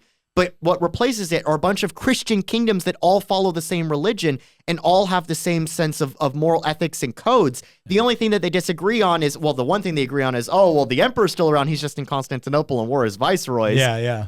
Even if he didn't appoint us. Yeah. But the only thing they disagree on are things like border disputes. But again, when the Vandals come into North Africa, they don't just murder everybody and rape everybody and enslave everybody. They keep that moral ethics in place. And again, that's what prevents just the complete. This is also why the concept of the Christian Dark Ages is not actually true. Mm-hmm. The Dark Ages, in some ways, is also a bit of a myth. Now, there's some technologies that are lost, like concrete and some bridge building and stuff like that. But as a whole, civilization did not descend. It was not Mad Max when the Roman Empire collapsed. And the reason why was because of Christianity. Well, and I think, and again, we're not claiming that everybody that claimed to be a Christian executed it perfectly or that everything went away. But what we're saying is what makes something, again, a revolution is a major departure from the present and that which had been accepted practice. And you did start to see that as a result of Christian teaching. We got a couple more minutes to go on this. So let's go ahead and finish it off. Ethics eventually became the norm in the Western world. This was a gradual process as jurisprudence and cultural expectations developed over the course of the next 2,000 years. But for close to 2 millennia, there was a near universal understanding in the Western world that an enduring marriage between a man and a woman was the bedrock of civilization. Ethical values centered on the idea that sexual activity belongs within the bond of marriage between a man and a woman who were open to children. Today, with the modern sexual revolution well underway, we've been breaking down this system of sexual ethics that has been the standard for the past 2,000 years. A combination of toxic ideologies, including Marxism, second-wave feminism, and hedonistic post-relativism, has rejected these ethics in the name of equality for women, or liberation, or dismantling the patriarchy, but it doesn't make good on its promises. The reality is the sexual revolution of the 20th century hasn't led us to a brighter future. Instead, our modern sexual revolution has destroyed the lives and the happiness of millions of people. Can the same sexual ethics that revolutionized Roman society, proclaiming the dignity of every man, woman, and child, regardless of social status, and elevating the value of fidelity and sacrificial love, be the antidote to today's chaos and misery? Let's find out. So that's, they're releasing this, and it's actually going to be part of a larger series that's going out. I know some of the other ones they're planning to release too, but we're kind of leaving that because we want them to be able to do that on their own schedule. I think this is the first one they're sending out. I found it pretty interesting. It was a different take on this, and the thing I want to point out to people is, again, I think a lot of people will look at Christian ethics with respect to sexuality as being like overly stuffy and restrictive, as opposed to actually digging into the history and the theology of why were these put in place. Because what we've come to find out is that even people that don't necessarily, let's say, agree with Christian doctrine seem to appreciate the results of living in societies influenced by Christian doctrine. Because when you look at what happened before, it wasn't a world where everybody was just engaging in free love and it was great and it was wonderful. And, hey, you had all the sex you wanted before marriage, and then you decided maybe to be monogamous within marriage or maybe not be monogamous. And then if you wanted kids, you had them. And if you didn't, you aborted them or whatever it was. And everyone's just happier now as a result, except they're not. They're not. And they keep pushing the sexual boundaries on what's acceptable farther and farther, not forward. It's not progressive. It's regressive. They're not going forward to some bright future. All they're doing is they're unpacking things that were already practiced by societies all over the world and led to massive devastation, destruction, and oppression. They're creating the very things that they think they're getting away from because they never bothered to ask, why were these norms put in place in the first place? Because what they would find out is that it's not just purely theological reasons in the sense that, well, God just arbitrarily showed up and said so. It turns out there's significant benefits to following these, and there's significant consequences to not following these. And again, we've discussed this a little bit with the whole idea of, okay, the modern sexual revolution started off with consent, right? We're going to get rid of all these stuffy old religious rules, and we're going to go toward consent, right? That's it. As long as you're consenting adults, everything's fine. And then it was like, okay, consenting adults, and you can be polyamorous or homosexual or whatever. So basically, some of the other boundaries, those all get moved as well. As long, again, so I take that back. It started off as like consent within certain social norms. And then it was, well, we're going to remove some of these other social norms, and as long as it's consenting adults. And then even if it's multiple consenting adults, like that's fine too. So you see where this is going, right? It's like, hey, you don't got to be married to have sex. That's ridiculous. As long as you're in a relationship and you care about the other person. And then it was, well, you don't even need to really be in a relationship. It could just be fun. And then it was, you know what? Why can't it be multiple people? Why can't it be people of the same sex? Why can't it be multiple people of different sexes all in the same, party? Like, why can't it be all of these things? And then it was, well, why can't it be adultery? Right? Even if you are married and you made a commitment to each other, why does that have to, why can't you go to the fishbowl party and do that? This is just a fun thing that you're experimenting with, because after all, and what each one of these things does is it requires you to remove sex from the sacred to nothing more than a physical activity for, pleasure. That's it. Well, the problem with doing that is that the obvious result in many, many cases, because when you have sex, here's a big surprise to everybody who didn't know, children are possible and babies are produced by that exact act. I know that's, earth shattering. People seem to think that sex is purely just for pleasure, but every time you have sex with a person who is fertile, you are risking a baby. And in the Roman Empire, the way to deal with that, and way back before that even, would be infanticide. They would have certain little tinctures and things like that they could take. Abortion if it was, as well. If it was, that's what she's saying. If it was early enough, they could take something to flush out the baby, or they could go and do some kind of a risky thing. But for the most part, infanticide was acceptable. Mm-hmm. And so that's one of the reasons why they were saying if you looking for a brothel, you would find just big mass graves of babies. Mm-hmm. And basically, we've figured out how to eliminate the babies before you actually have to look them in the eye. And so abortion is our society's equivalent of their infanticide. Yeah. It literally does the same thing. The baby's just in a different location.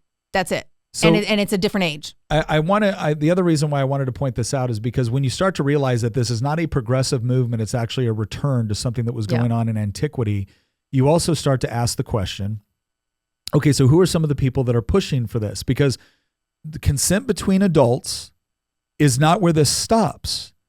And for anybody that tells you that's ridiculous and nobody wants that, just remember, that's what they said the last time and the last time and the last time and the last time. Whenever they got a new concession on what would be sexually acceptable, and somebody would say, well, if you do this, then what about this? Somebody would always say that's a slippery slope fallacy. It doesn't apply. It won't happen. You're just trying to muddy the waters. Nobody wants to X. And then what you found out was they immediately went for the next thing. Like there wasn't even any like shame associated with we kind of lied to you about what we really wanted. Like they immediately went to the next thing, to where now you have an article in the Washington Post where a woman says, yes, kink belongs in the Pride Parade, and I want my children to see it. Again, for those of you, if you haven't already turned this off in front of your children, like I don't know what to tell you at this point, but kink is that stuff where you got guys over there in like leather and chaps and balls in their mouth whipping each other and stuff like that. And this woman said, I want my children to see it. She thought it was a positive moral good for her children to see these things. And if you believe it isn't going to go toward, again, sex with minors, between adults and minors, you're not paying attention, because this is going backwards, not forward. And so to prove my point, for anybody that tells me that's ridiculous, nobody wants to do that, the main authors of the modern mores, the modern sexual mores, were people like Alfred Kinsey. It was people like John Money. John Money was integral to the whole concept of the transgender movement. Alfred Kinsey was integral to this idea of sexual experimentation. He made wild claims that people had multiple sexual partners and they had multiple sexual partners of the same sex. You had people like, again, Simone de Beauvoir, who was one of the main leaders of the French feminist movement. She was, I guess, the girlfriend of Jean-Paul Sartre, who was one of the leading men within the French existentialist movement. You had Jean-Francois Lyotard, who was one of the main primary leaders of postmodernism. So what are we talking about here? We're talking about the postmodernists. We're talking about the feminists. We're talking about the existentialists.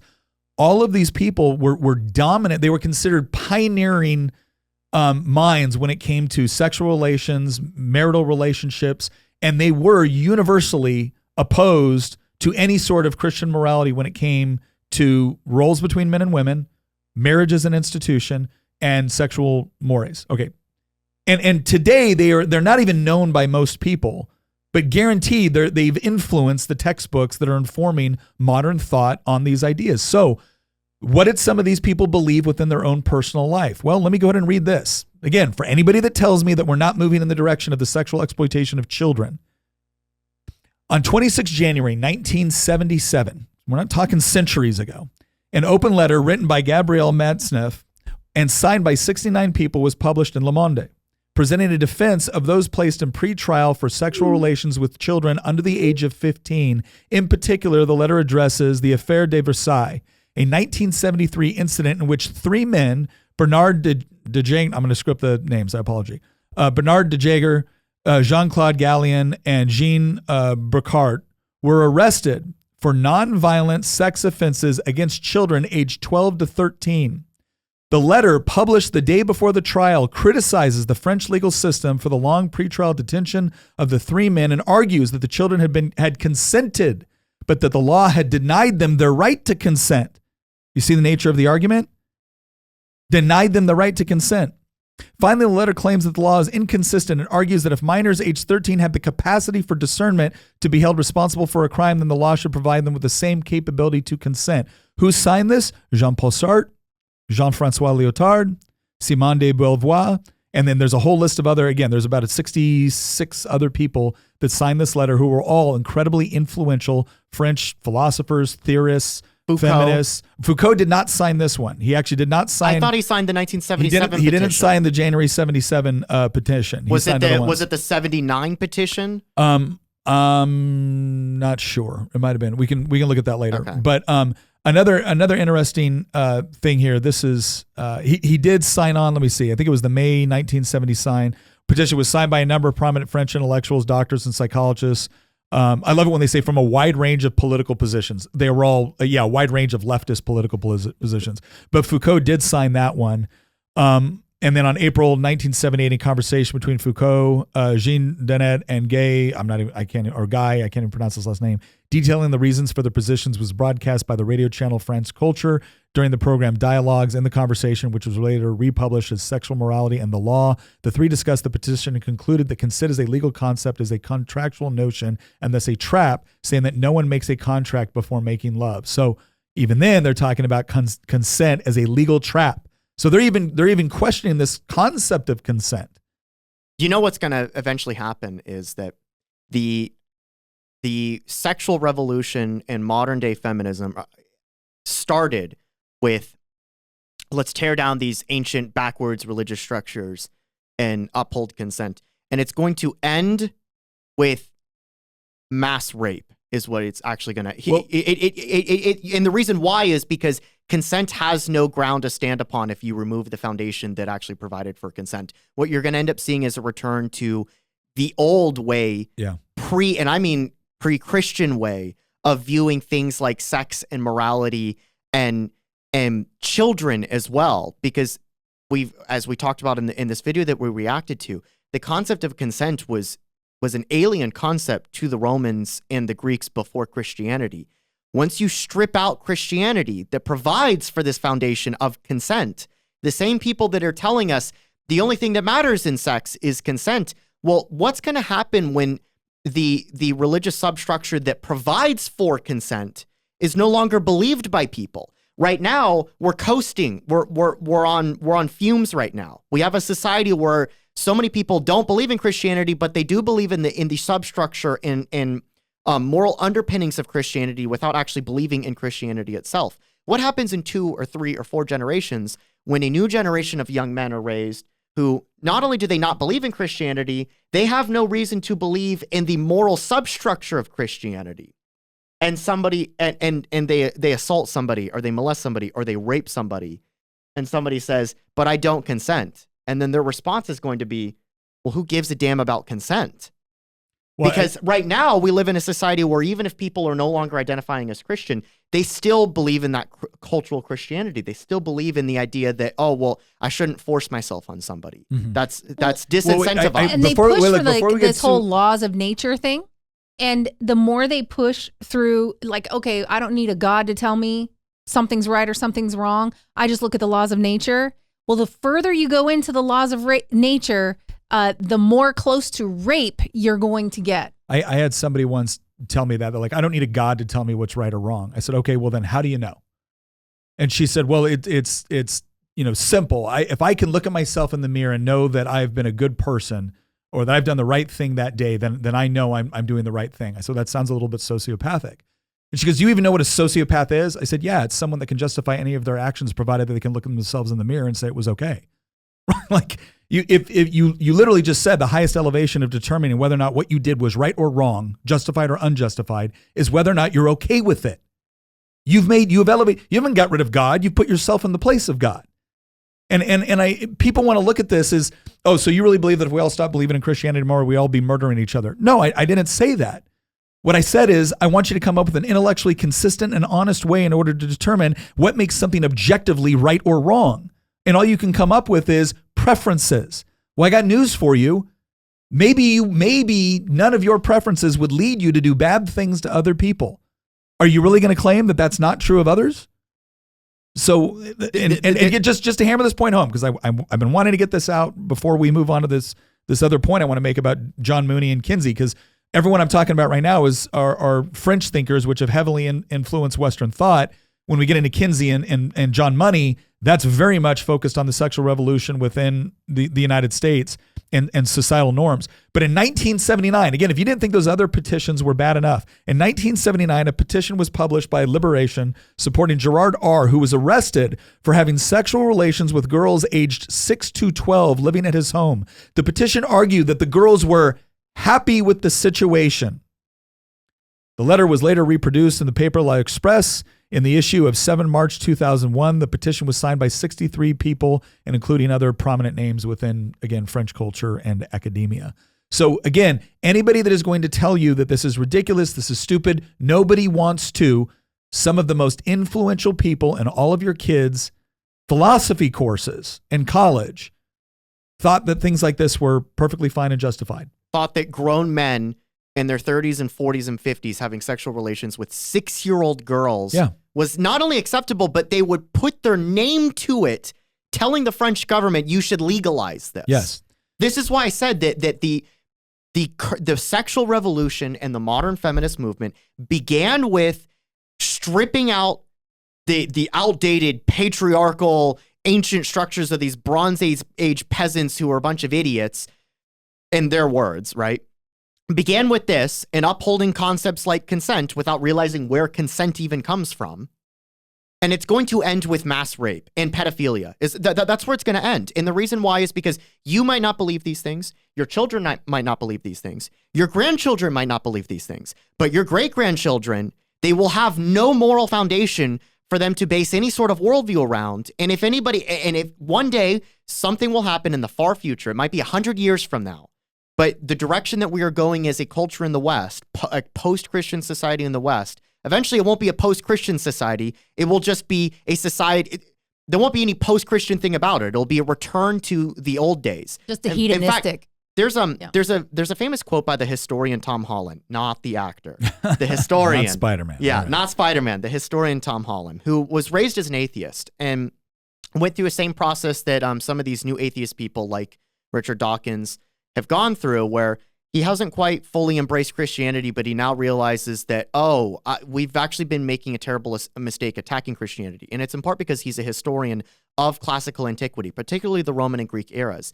And he has this quote that really encapsulates the danger of, I think, where we're going. And he says, the more you live in the minds of the Romans, and I think even more the Greeks, the more alien they come to seem, the more frightening they come to seem.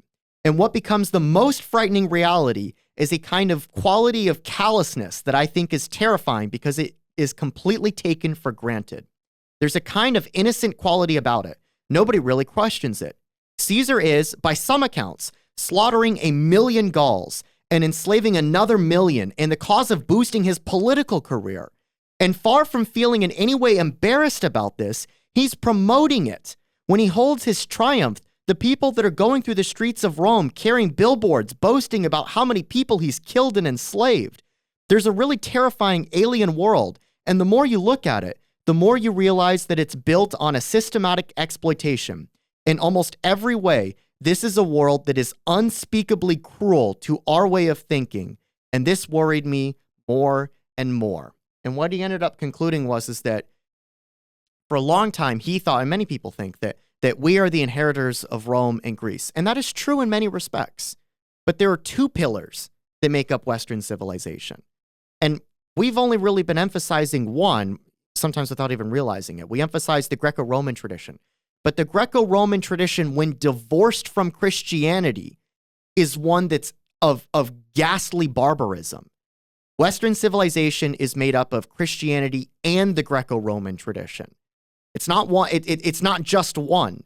You need the Christianity aspect, because if you strip the Christianity aspect out, you're not going to get this liberal utopia where, it's going to be free love and everybody's going to be singing Kumbaya and we're all just going to get together and everybody's going to be happy-go-lucky. No, what you're going to see is a return to Caesar, is what you're going to see. You're going to see a return to mass rape and mass enslavement and mass slaughter, and people are going to be perfectly fine with it as long as it suits their base desires or their political instincts. Oh yeah, if that happens to be on their particular top of the Maslow's hierarchy of needs, if that's their self-actualization, then anything standing in the way is morally reprehensible to them.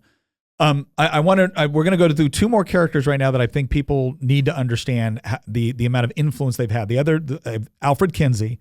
So to give you an idea, Kinsey's research on human sexuality, foundational to the field of sexology, provoked controversy in the 1940s and 50s. So this is what was going on. It was going on in the 30s and 40s, right? A lot of it was published in the 40s and 50s, and has continued to provoke controversy decades after his death. His work has influenced social and cultural values in the United States as well as internationally. All right, now there's a couple things that he did. He wrote several books that ends up becoming like the Kinsey Reports, and this was kind of the foundation for this idea that, like for instance, he attempted to normalize the idea that homosexuality was far more rampant in the 30s and 40s than had been previously discussed. He was studying gall wasps, and that's how he came up with a theory of what they call the Kinsey scale. So it's like I think it's 1 to 6 or 0 to 6, with one being fully heterosexual, the other being fully homosexual. And then he was arguing that there was this spectrum in between. One of the things that came out kind of later, and really, really something that if you want to get him into the mind of who this guy was, he wasn't just some casual researcher that was found an interesting question. Let's talk about some of the things that he did. Kinsey's research went beyond theory and interview to include observation of and participation in sexual activity, sometimes involving coworkers. Kinsey justified this sexual experimentation as being necessary to gain the confidence of his research subjects. He encourages staff to do likewise and to engage in a wide range of sexual activity to the extent that they felt comfortable. Again, he's the head researcher, so that's somewhat problematic, right? He argued that this would help his interviewers understand the participants' responses. Kinsey filmed sexual acts which included coworkers in the attic of his home as part of his research. Biographer Jonathan Hardy explains that this was done to ensure the film's secrecy, which would have caused a scandal had it become public knowledge. James H. Jones, author of Alfred Kinsey, A Public-Private Life, and British psychiatrist Anthony Malcolm Daniels, a.k.a. Theodore Dalrymple, and among others, have speculated that Kinsey was driven by his own sexual needs. Well, I don't know. If your research head took his coworkers and the people that were studying his project and said, hey, we're going to film sex tapes in my attic in order to help you be better interviewers for the research that we're conducting. And oh, by the way, I might actually participate in these sexual acts. Would that raise any red flags with anyone? Right? Would anybody have maybe some issues with potential consent concerns? And if you thought that was bad, it gets worse. Kinsey collected sexual material from around the world, which brought him into the attention of the U.S. Customs Service when they seized some pornographic films in 1956. He died before this matter was resolved legally. Kinsey wrote about pre-adolescent orgasms using data in tables 30 to 34 of the male volume, which report observations of orgasms in over 300 children aged from 2 months to 15 years. This information was said to have come from adults' childhood memories. Really? So an adult remembered that they had an orgasm at 2 months old. Anyone want to buy that? This information was said to have come from adults' childhood memories from parent or teacher observations. So now we go from parent to teacher observations. So he's talking to somewhere a parent told him, oh, my 2-month-old had an orgasm. Really? Really? Or a teacher. Really? Okay. Kinsey said he also interviewed 9 men who had sexual experiences with children who told him about the children's responses and reactions. Little attention was paid to this part of Kinsey's research at the time, but when Kinsey had gained this information, began to be questioned nearly 40 years later. It was later revealed that Kinsey used data from a single pedophile and presented it as being from various sources. Kinsey had seen the need for participant confidentiality and anonymity as necessary to gain honest answers on such taboo subjects. Years later, the Kinsey Institute said that the data on children ages 31 to 34 came from one man's journal started in 1917, and the events concerned predated the Kinsey reports. So just understand that WASPs, pedophiles, a lot of the times it was prisoners, right, that he was getting this data from. And then he was extrapolating this across all of society. And people were reading this going, see, you don't live in your nice little Puritan world that you thought you. Look how widespread this all is. What I really want to know is, and by the way, his early writings got a lot of attention. And when people started questioning his methods and people started questioning the data that he was using to extrapolate across all of society, his later writings actually came under a lot of academic scrutiny when that was still a thing. But I would like to know, who in the hell was reading reports on tables 31 to 34 about children as young as 2 months old experiencing orgasms, 2 months old to 12 years old? Who was looking at that and not saying, hey, we should probably question this because this looks like potential child rape or at the very least abuse, right? But no, this guy was elevated. Why?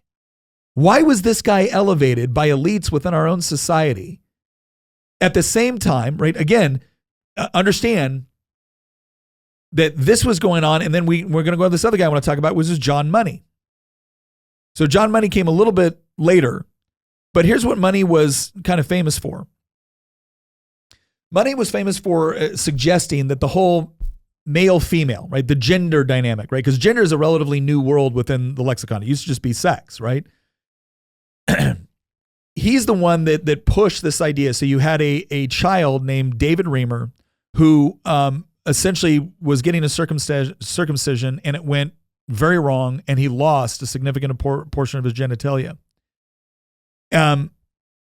So in 1966, and I'll go ahead and read directly from this. In 1966, a botched circumcision left 8-month-old Reamer without a penis. Money persuaded the baby's parents that sex reassignment surgery would be in Reamer's best interest. At the age of 22 months, Reamer underwent an orchiotomy in which his testicles were surgically removed. He was reassigned to be raised as a female, and his name changed from Bruce to Brenda. Money further recommended hormone treatment, to which the parents agreed. Money then recommended a surgical procedure to create an artificial vagina, which the parents refused. Money published a number of papers reporting the reassignment as successful. David Reamer was raised on the optimum gender rearing model, which was the common model for sex and gender socialization, medicalization for intersex youth. The model was heavily criticized for being sexist and for assigning an arbitrary gender binary. So that's what they're upset about, a gender binary. Anyways, David Reamer's case came to international attention in 1997 when he told his story to Milton Diamond, an academic sexologist who persuaded Reamer to allow him to report the outcome in order to dissuade physicians from treating other infants similarly. Soon after, Reamer went public with his story, and John Colapinto published a widely disseminated and influential account in Rolling Stone magazine in December 1997. This was later expanded in New York Times bestselling biography, As Nature Made Him, the Boy Who Was Raised as a Girl, in which Colapinto described how, contrary to Money's reports, when living as Brenda, Reamer did not identify as a girl. He was ostracized and bullied by peers who dubbed him cave woman, and neither frilly dresses nor female hormones could make him feel female. In July 2022, Brian was found dead from an overdose of antidepressants. In May 2004, David committed suicide by shooting himself in the head with a sawed-off shotgun at the age of 38. According to his mother, he had recently become depressed after losing his job and separating from his wife. Money argued that the media response to Diamond's expose was due to right-wing media bias and anti-feminist movement. He said his detractors believe masculinity and femininity are built into the genes so women should get back to the mattress and the kitchen. However, intersex activists also criticized Money, stating the underreported failure has led to surgical reassignment for thousands of infants as a mere matter of policy. Privately, Money was mortified by the case, colleagues said, and as a rule did not discuss it. The important thing to understand here is that so much, when you hear studies have shown, the experts have proven, a lot of times what they're referring to is people like this. Now, they're going to suggest, well, we have all kinds of studies after the fact. We have all kinds of studies that yeah, what he did was wrong, but the problem is that this sort of thing was elevated when people close to the research should have known that horrible academic practices were taking place, certainly unethical, and I would argue immoral practices were taking place. Well, and experiments were happening on those children that were outside of that. He was even making the two brothers, which were now brother and sister, making them do sexual acts in his office and observing them to take notes and just this idea that, okay, it's not just that he reassigned them. Yeah. He had some kind of sexual gratification in making these children then carry out male-female relations in his office. Yeah, John Money was leading proponent of the idea that human sexual orientation develops through learning and gendered socialization. He believed that males, if raised as girls from a young age, would grow up to be attracted to males and live as heterosexual women. However, this belief was disproven in the case of David Reamer, who grew up to be attracted to women. And a 2016 academic review found that in seven total cases, boys raised as girls due to botched circumcision or collateral extrophy were all strongly attracted to women, not men, inconsistent with the leaning theory of homosexuality. The point is that I think people need to become a little bit more familiar with the sort of people that were doing research on this and the conclusions that they were coming to that opened up this idea that, oh, see, look, what you had a certain group of people who had a philosophical commitment, or they had their own personal commitment based off of fulfilling their own sexual gratification, which they then tried to create a moral framework around, and which they then tried to create scientific justification for. And now it's desperate to prove that no, this is the way it should be, or this is the way it's always been, right? And we've got to and as soon as we throw off these ties of Christian ethics with respect to human beings, sexuality, as soon as we throw that off, then all of the guilt and shame that have kept this suppressed will be gone, and people will be able to thrive. How's that working out? No, mental illness is higher than it's ever been. And again, the argument that is made is that, well, again, the mental illness is there because of the shame associated with outdated, archaic, oppressive, patriarchal Christian ethics. How convenient. But it wasn't there when we were upholding it, correct? Well, that's the point, right? Remember what I said, that the whole point of this was, okay, you are experiencing it. If you really believe that was the problem, if you really believe that the Christian ethics, morals, principles, and cultural standards were the problem, okay, then arguably they were more of a problem 50 years ago, right? More of a problem 40 years ago, more of a problem 30 years ago than they are today. And yet the mental health crisis is higher today. So how do you explain that? How do you explain that Christian ethics were the problem if they're at an all-time low and people are at an all-time level of mental health crisis and misery? Oh, the neo-Marxists already have an answer to that. It's you have a false consciousness, right? It's that this is why there's ultimately no point in debating these type of people, because you're always just debating terminologies and words and what they mean, and they will spin stuff and twist stuff. And then eventually they'll just say, oh, well, there is no absolute truth, right? You're just going to go full postmodernism. Oh, well, the only reason you believe this is because you're a straight white male, right? And so you cannot have a honest intellectual discussion with somebody who is aggressively misunderstanding what you're having to say because their entire ideology depends upon it. And so there's no point in having the debate. We already know where things are going. As I said earlier, like, this began with, we want to tear down the patriarchy, and it's going to end with, where's the kiddies at? Mm-hmm. It's already ending with, where's the kiddies at? Go ask Epstein, who might not have killed himself. But the point is that, like, there's going to be more Epsteins. There's going to be more Weinsteins. There's going to be people that are going to be monstrously worse than both of those people. Oh, they already are. And it's already existing. For all the talk of rape culture, which is so funny that, apparently colleges and universities are cesspools of rape culture and we must subsidize them with tax dollars, right?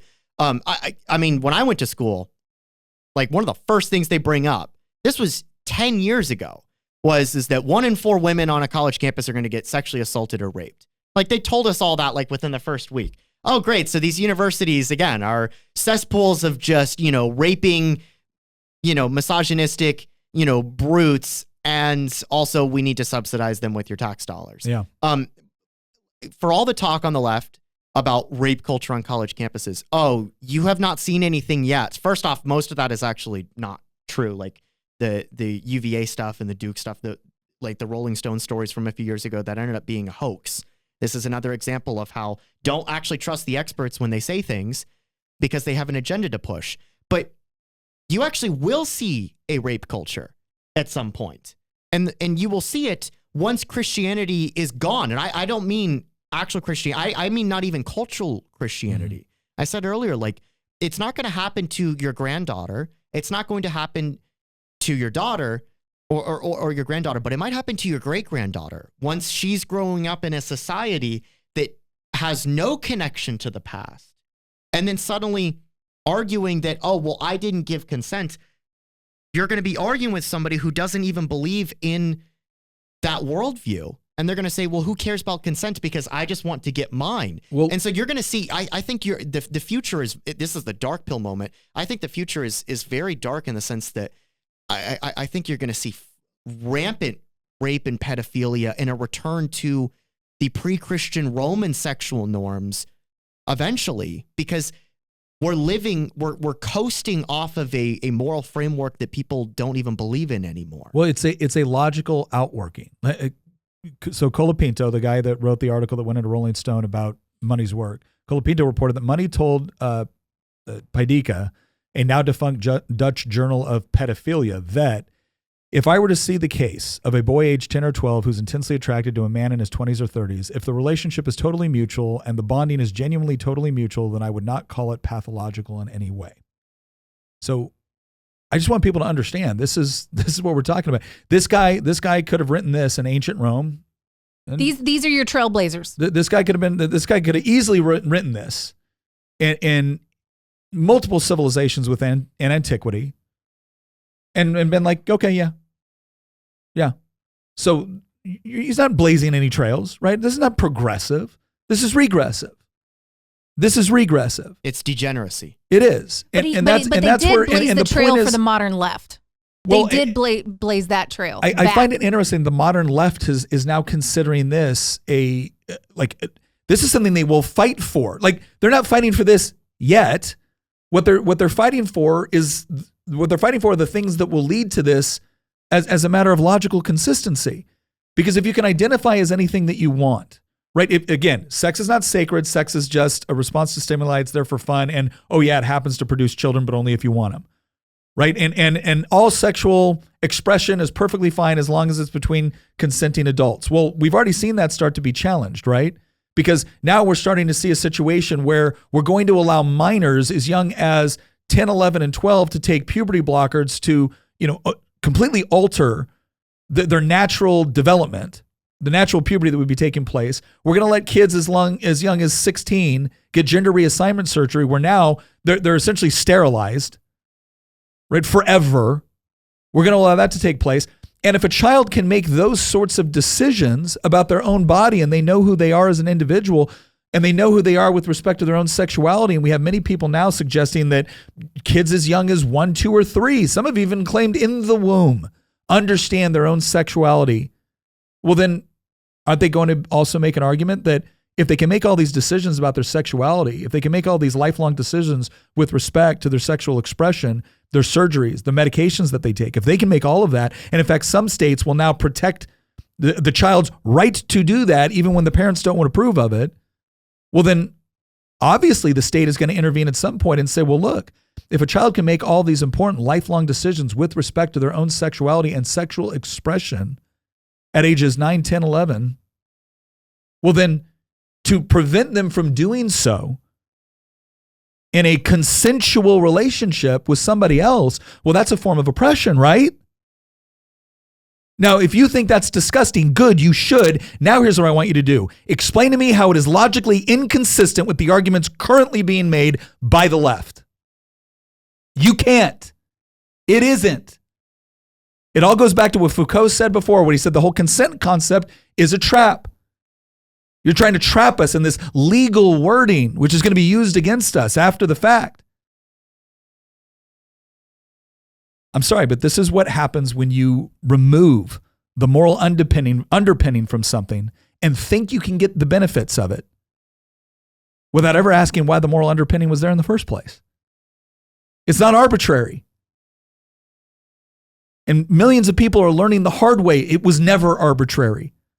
And the people that conducted the studies to get to what they wanted in order to fulfill their own sexual perversions in many cases, they're the ones you relied upon to completely reorder sexual norms within society.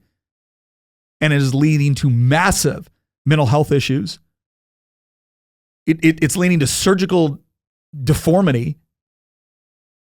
It's leading to chemical castration of children. And the left is not standing by anymore saying nobody wants that happen. The left is cheering it, vowing to protect it, and in some cases saying they'll take your children away if you don't reinforce it. But we're the crazy ones?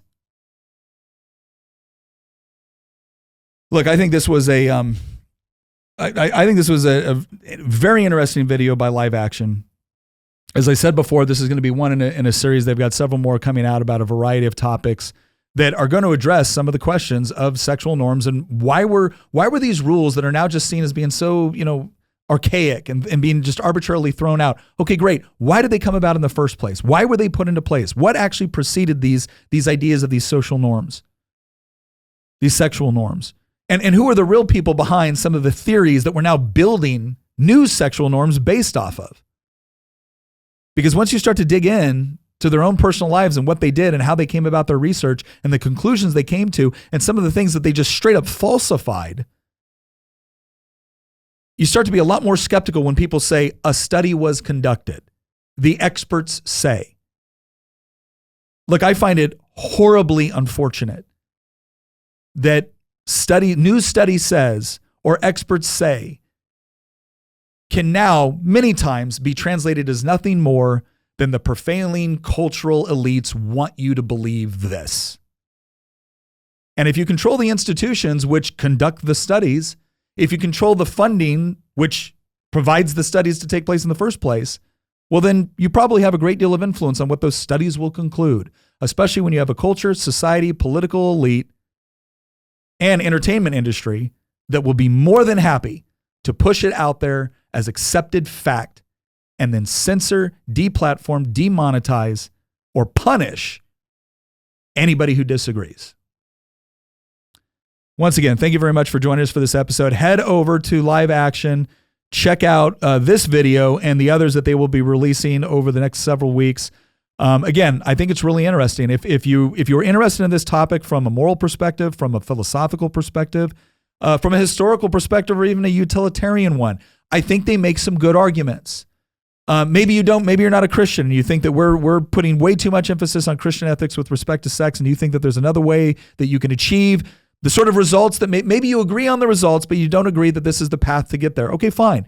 Go over to Live Action, check out these videos, hear them out. I think they make some pretty good arguments that have a great deal of practical utility. I don't think you can sever the practical utility from the moral foundation. But go hear them out, see what you think. Once again, thank you very much for joining us, and we will see you next episode.